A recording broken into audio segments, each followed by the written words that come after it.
Untuk mengidentifikasi dan menganalisis suatu permasalahan biomekanika, maka dapat dilakukan pemodelan biomekanika. Berikut ini adalah pemodelan biomekanika sederhana dari lengan bawah seseorang yang sedang mengangkat sebuah beban. Untuk mengidentifikasi besarnya gaya dan momen yang diterima oleh tubuh ketika mengangkat beban, maka dibuatlah model biomekanika sederhana sebagai berikut. Model biomekanika ini digunakan untuk mengidentifikasi beban yang diterima oleh otot pada lengan atas. Langkah-langkah pemodelan biomekanika pada lengan bawah ini adalah sebagai berikut. Lengan bawah yang sedang memegang beban dapat dianalogikan sebagai sebuah batang besi yang terikat engsel di salah satu ujungnya dan diberi beban di sisi lainnya. Engsel dalam pemodelan ini merupakan analogi dari siku manusia. Beban yang diterima pada ujung lengan bawah akan menimbulkan momen pada siku. Momen pada siku inilah yang selanjutnya akan memberikan efek besarnya gaya pada otot lengan atas.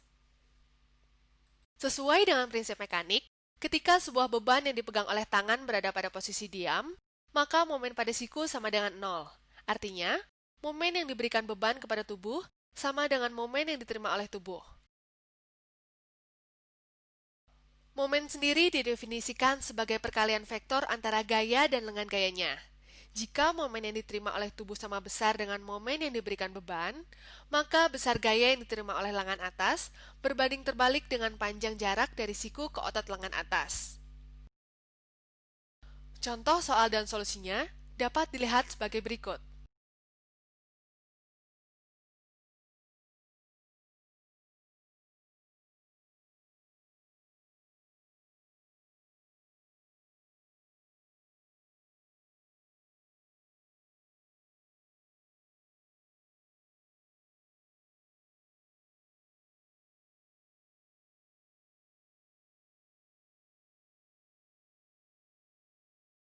Berikut ini akan dijelaskan mengenai perhitungan pemodelan biomekanika untuk seluruh tubuh. Gambar ini merupakan ilustrasi seseorang yang sedang melakukan aktivitas pengangkatan.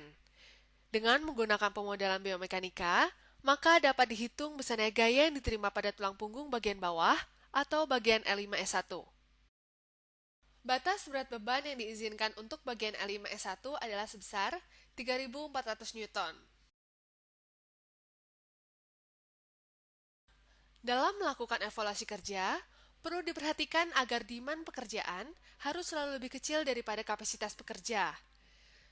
Dalam konteks biomekanika, maka beban fisik yang diterima tubuh tidak boleh lebih dari kekuatan manusia dalam menerima beban tersebut. Secara umum, strategi untuk meningkatkan performansi dapat dilakukan dengan dua cara, yaitu menurunkan demand pekerjaan dan meningkatkan kapasitas pekerja. Demand dapat diukur melalui besar gaya dan lengan momen.